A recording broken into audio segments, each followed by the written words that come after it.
وَإِذَا قِيلَ لَهُمْ لَا تُفْسِدُوا فِي الْأَرْضِ قَالُوا إِنَّمَا نَحْنُ مُصْلِحُونَ أَلَا إِنَّهُمْ هُمُ الْمُفْسِدُونَ وَلَكِنْ لَا يَشْعُرُونَ۔ ترجمہ: اور جب ان سے کہا جائے کہ زمین میں فساد نہ کرو تو کہتے ہیں ہم تو صرف اصلاح کرنے والے ہیں۔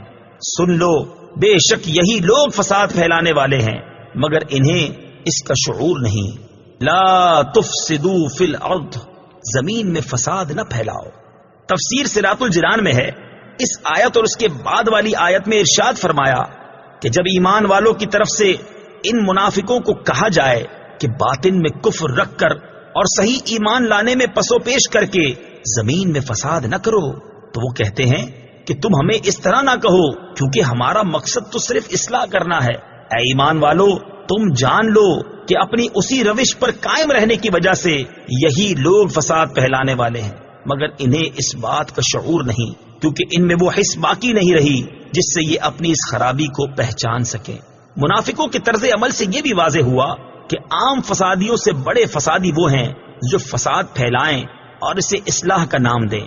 ہمارے معاشرے میں ایسے لوگوں کی کمی نہیں جو اصلاح کے نام پر فساد پھیلاتے ہیں اور بدترین کاموں کو اچھے ناموں سے تعبیر کرتے ہیں۔ آزادی کے نام پر بے حیائی، فن کے نام پر حرام افعال، انسانیت کے نام پر اسلام کو مٹانا اور تہذیب و تمدن کا نام لے کر اسلام پر اعتراض کرنا، توحید کا نام لے کر شان رسالت کا انکار کرنا، قرآن کا نام لے کر حدیث کا انکار کرنا وغیرہ سب فساد کی صورتیں ہیں۔